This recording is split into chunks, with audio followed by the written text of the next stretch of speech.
Hey friends, welcome back to my channel. I am so excited that you decided to take time out of your day to spend with me because today we are wrapping up August.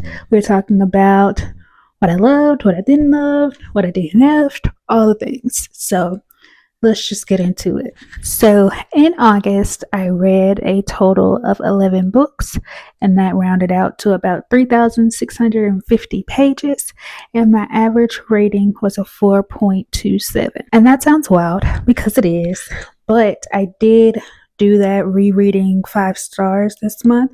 So, that definitely kind of weighed heavy in my ratings, which is why it's so high because trust me, it probably wouldn't be that high. I had a lot of 3.5s this month, which you will see once we get into it. Let's just start with what I ended up DNFing this month. First off, we have Georgie All Along by Kate Claiborne, and this was a soft DNF, so I do plan to go back and pick this up at some point. This just wasn't what I needed at the moment. It was a little on the sad side, a little too real for my situation, and I just wasn't really looking to be in my feelings or to like self-reflect based on somebody else's situation. I'll pick this up when I feel like I'm in a better headspace and can handle it. This is not like a sad grief type book. It's just personal to me, but there are plans to pick this up. So yeah. And another book that I set down that I plan to revisit is Emily Wilde's Map of the Otherlands. This is the second book in the Emily Wilde series by Heather Fawcett, and I was having a great time with this book. The only reason why I set it down is because I had my, what am I trying to say? Why can't I get this out? What I'm trying to say is that I had the audiobook out from the library and it had to be returned. So I'm just waiting for my turn to come around again. There's a couple of more people in front of me, and as soon as I get that hold back,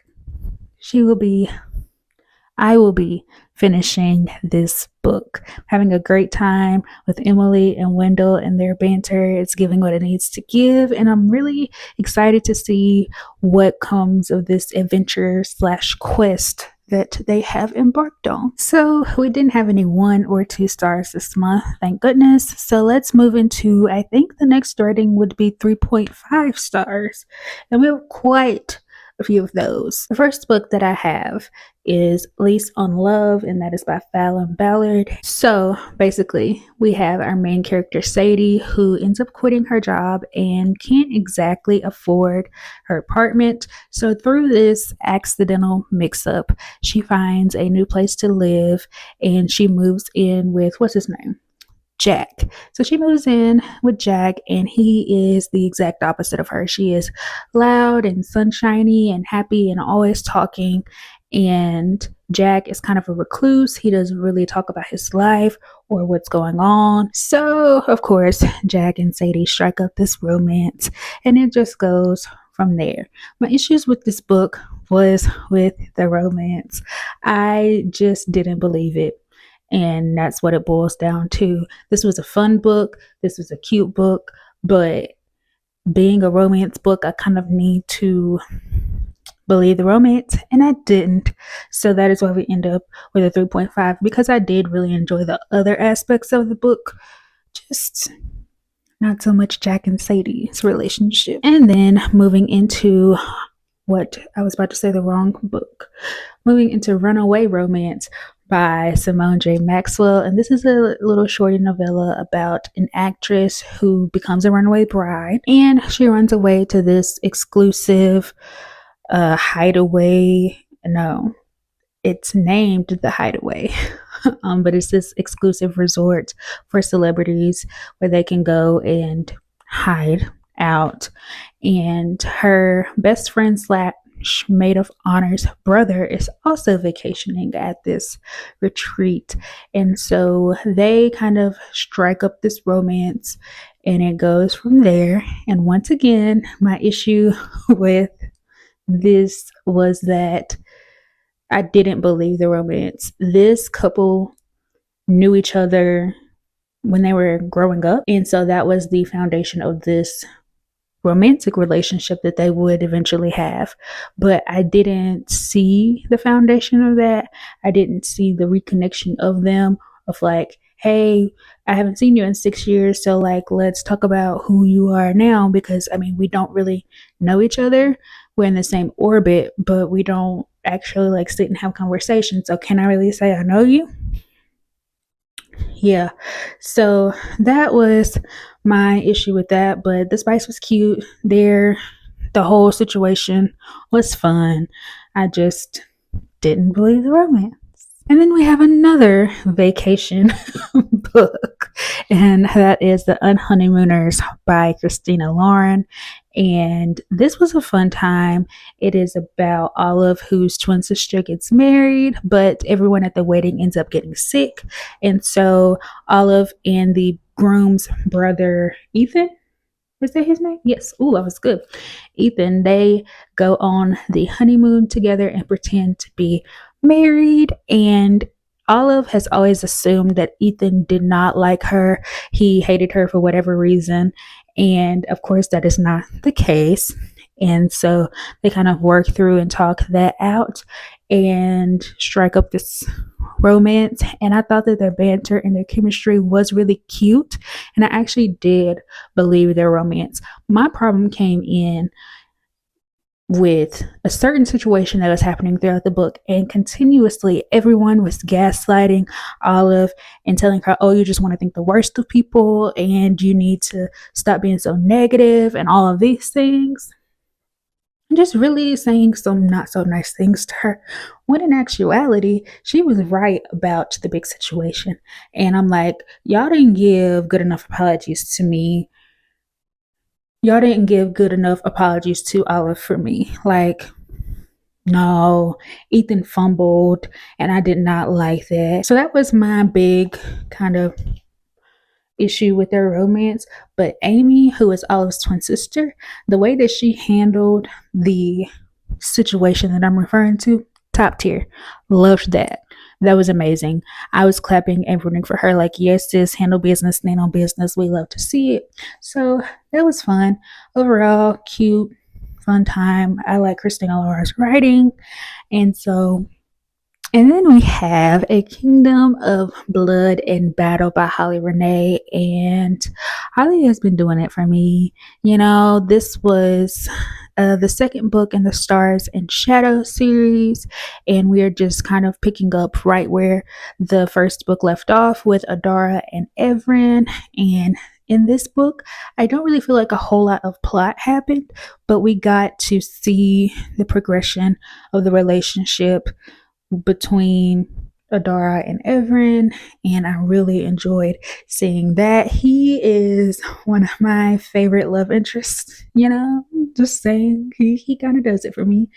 And the way that Holly writes spice is always a good time. And so, yeah, this was just like a short, spicy romantasy. So if you're looking for something like that, I would suggest the Stars and Shadows series. Moving on to our 4-star category, we only have one, and that is Love Unwritten by Lauren Asher. This is the second book in the Lakefront Billionaires series, and I was definitely very skeptical going into this one because I am not like a single dad nanny trope type person. I don't feel like that's my thing. And I know you don't. So you want to play basketball while I'm recording? That's what you want to do? Well, if you hear that incessant knocking, it's because the children across the street have decided they want to play basketball right now. So, whatever. But anyway, this followed Roth and what is her name? Is her name Ellie? Oh, I don't know. Oh, I don't want to even look it up. But anyway, we follow our two main characters, and I need to figure out the names. Give me a second. Feel the rain on your skin. No one else can for you. Only you can. Her name is Ellie. I'm doing so much better at remembering character names. So proud of myself. Anyway, we have Roth, who is a single dad. His son has an illness, so eventually he will become blind. And so he hired a nanny to kind of help him deal with all of that situation. And that nanny is Ellie, who used to be a songwriter, but she has had some things happen to her that has kind of stopped her from pursuing that route. This was interesting to me. I feel like at the beginning we just kept going through this cycle of Roth being mean to Ellie and then apologizing to Ellie and then doing something else happens and he's being mean to her again. And I'm like, look, I'm not going to keep reading this. Like, this is like a 600-page book. And if it's just going to be this repetitive cycle, I'm not about to do it. But eventually we came out of that cycle. And this is basically just a really like heartfelt story about these two people who have gone through so much in life try to come together and love each other and accept love from each other, if that makes sense. And it was a lot heavier than I expected. So please check content and trigger warnings. I think they're at the beginning of the book, but if not, look into them on your own. There are mentions of self-harm and other things. So please be gentle with yourself and be prepared. And while I wasn't triggered, it definitely like, whew, we gotta, and I try to stay away from heavier things like this because it's just not good for me and my mental health. But I was able to make it through this one without really struggling. And I felt like, it was a good, heartfelt story. Now, the son was a big part of the story for I feel like 70%. And then he became like a ghost. And like we just referred to him. He wasn't really speaking in the scenes anymore. He got dropped off somewhere or, he was there, but we didn't like hear from him anymore. And I thought that was strange because I'm like, if you're gonna make him be such a big part, for the first 70% of the book, why not carry that on into the ending? It was like when the romance really picked up, that's when we kind of left the child where he was. And that to me was weird. So yeah, 4 stars, pretty good book. Probably will never pick it up and reread it because that was a lot. But I did enjoy my time and think it was a good love story. And now we are moving into our 4.5s. And y'all, this is a list of some bangers. And so first up, we have A Little Kissing Between Friends by Chinsia C. Higgins. And y'all, the way I ate this book up, the way I fell in love with this book, with these characters, I had a time. And Chinsia C. Higgins is definitely, she's becoming one of my favorite authors because I have completely devoured 2 of her books and I just living my best life. So this follows music producer Sin, and Sin is a stud who is living the music producer life. She doesn't have relationships or take anything like seriously like that. She's just outside. She's outside living her life. And she has a best friend whose name is Julissa, or she goes by Juicy. That's her stage name. And she's a dancer at this club that Sin likes to, frequent and play her music at. And so they're best friends. And one night something happens and they're like, okay, so are we best friends or are we like more than best friends? Because Juicy is for sure a relationship person and Sin runs the opposite direction from relationships. So some kind of way they're going to have to meet in the middle. And this is the journey of that. And I had a really good time. This was fun. This was something really different and out of my usual reading comfort zone. And I ate this up. Like the way I was laughing and the way that we have universal Black people experiences, and I'm like, how did we live the same life? How do you get that reference? I just had such a good time reading this book, and everybody needs to pick it up. If you haven't read it, you need to go get it. And yeah, we love Black queer romances on this channel, and this was top tier for me. Our next 4.5 star is The True Love Experiment by Christina Lauren. And this was fun. This was really fun. So this follows Fizzy, who is the best friend of Jess, the main character from the Soulmate Equation, which I absolutely love. Fizzy stood out to me in the Soulmate Equation. So once I found out that she was getting her own book, I was like, yes, gotta pick it up. Gotta read this. This is gonna be great. She is such a fun and outspoken character. So I just knew that her book was going to give, and give it did. So in this book, Fizzy has basically a case of writer's block, and she is struggling. She's a romance novelist, and everybody is anticipating her next book, and she's like, I can't even write it because I don't even know if I believe in love anymore. And so she ends up getting asked to be the, what do they call those people, like the main character or whatever. I don't know. Oh, okay. So she's asked to be the main love interest for a reality TV dating show called The True Love Experiment. And she was like, I mean, I guess, like, I'll give it a shot. I want to do a good show and show people, what good reality TV dating should be like, and all the things. So she decides to do it, and the TV show's producer Connor, they meet, and of course they're working close together about how they want the show to run, what it's going to look like, and through this they get to know each other. And so Connor has a daughter who is friends with Jess's daughter, Juno. So that's kind of how they end up in this big, circle situation. And Connor and Fizzy are finding themselves liking each other and wanting to be together, but Fizzy is on this reality dating show where she's supposed to be finding love. So how are you going to find love on this reality dating show when you already like the producer, Connor?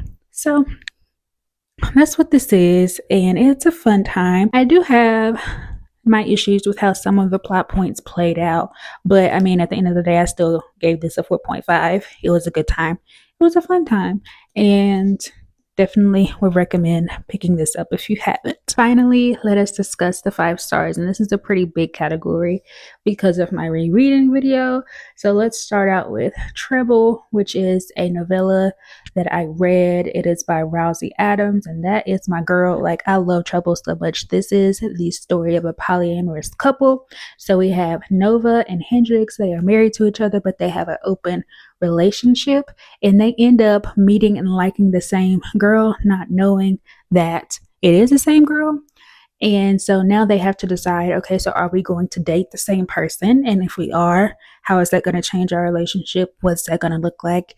And that it was just a beautiful love story, in my opinion, a beautiful, spicy love story. And I just had the best time rereading this. And Sadie, which is the girl that they met, Sadie is goals. I want to be Sadie when I grow up because Sadie has game, and Sadie gets what she wants. And I just want to be that type of person, That's all I'm saying.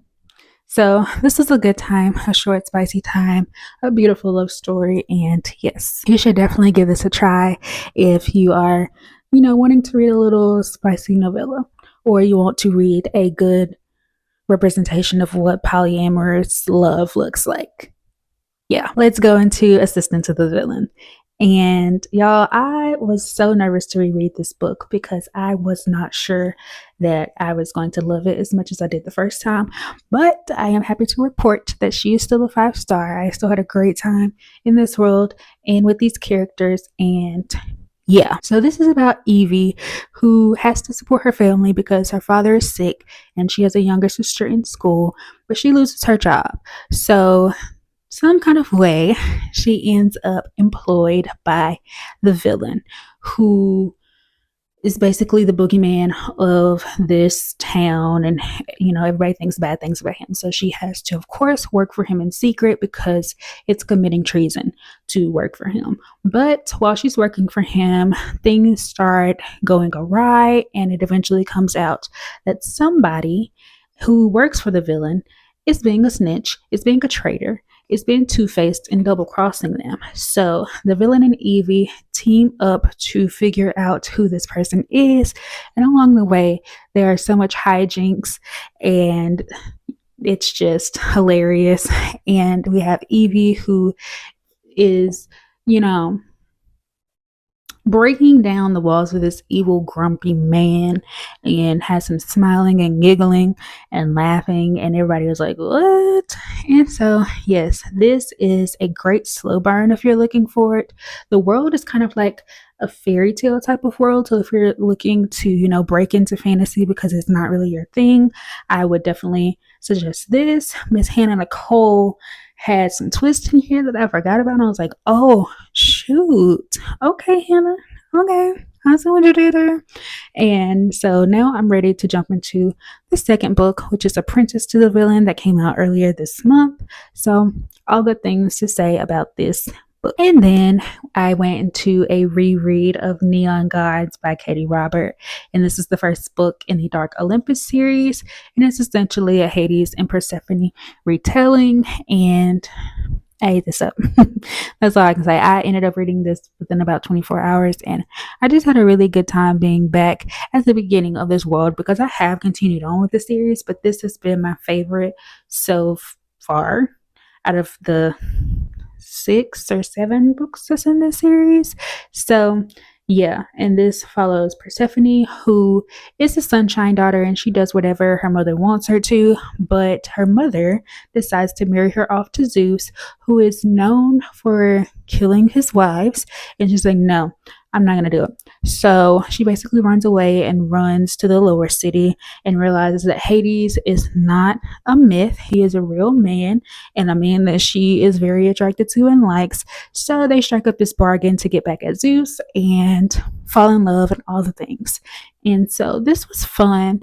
I really liked the growth that Persephone had and how we got to see how she was actually really playing a part. She really had a lot to say, and she was smart, and she was watching, and she was learning. And so when we got to see these bits of knowledge and this, really carefully planned out facade break and how she was able to break it and put it back up, it was just really cool, and I had a great time reading this. And last but certainly not least, my 6-star book, my favorite book of maybe ever. I don't know, but it's up there, and I will never stop screaming, crying, throwing up over this book. And as this channel goes on, you will get sick of me finding ways to bring up this book and talk about it, because that's what I'm going to do. And that is Only for the Weak by Natasha Bishop. And y'all, the way I love this book, the way I love Janelle and Rome's relationship, the way that Rome is the perfect bookish girly boyfriend, like the way he took care of Janelle, the way he stood up for her, like he is on the list for top book boyfriends ever. He just gave what he needed to, when he needed to, and how he needed to. And there are just a million things to love about Rome and a million things to love about Janelle and how they are together. And okay, let me get it together because clearly. Anyway, so this book follows Janelle, and Janelle is the maid of honor in her sister's wedding, but Janelle's sister is marrying her ex-boyfriend, and everybody is acting like, Janelle is the problem here. Not that her sister is marrying her ex-boyfriend, but Janelle is the problem because she's not acting affected. She doesn't really care, but everybody wants her to care, and everybody's like, oh, blah, blah, blah. We feel sorry for you. Are you okay? You don't have to act like you're okay if you're not. And she's like, if y'all don't leave me alone, I actually really don't care. And nobody gave the sister any kind of side eye or like anything about her being with her sister's ex-boyfriend. I'm like, y'all fake for it. You real fake. But anyway, so Rome is the best man in this wedding, and there's this attraction there, but for some reason Janelle feels like Rome doesn't like her because he finds a way to conveniently not be around when she's around, but that was for another reason. The wedding is going to be in Tulum, and the week before the wedding party goes to relax and have fun and, just chill out before everybody else gets there. And so Rome finds Janelle and he's like, hey, look, I want you, I like you, so let's have a little thing. And she's like, okay, but only for this week. And so they strike up this relationship, because it was a relationship, for the week. And then once, that week is over, they have to decide, okay, are we done? Was this a fling? Or are we going to be together? Like, are we a thing? And so this was really cute. It was fun. And the things that Rome does for Janelle is just top tier. Top tier. And so clearly, like, this is a short book, and I have annotated the absolute heck out of it. And yeah, I'm going to make myself shut up now, because if not, I'm just going to keep talking about how much I love this book. But if you take any recommendation from this video, this should be the one that you pick up. Only for the week. Natasha Bishop. For sure. And with all that being said, that is the end of this August wrap up. Overall, I can say that I had a really good time reading this month, and I can't wait to get into the fall cozy reads in September. So that is what we have to look forward to. And I would like to say thank you for liking and commenting and subscribing to my channel, and I hope that you have the absolute best day that you possibly can. And I will catch you in the next video. Bye.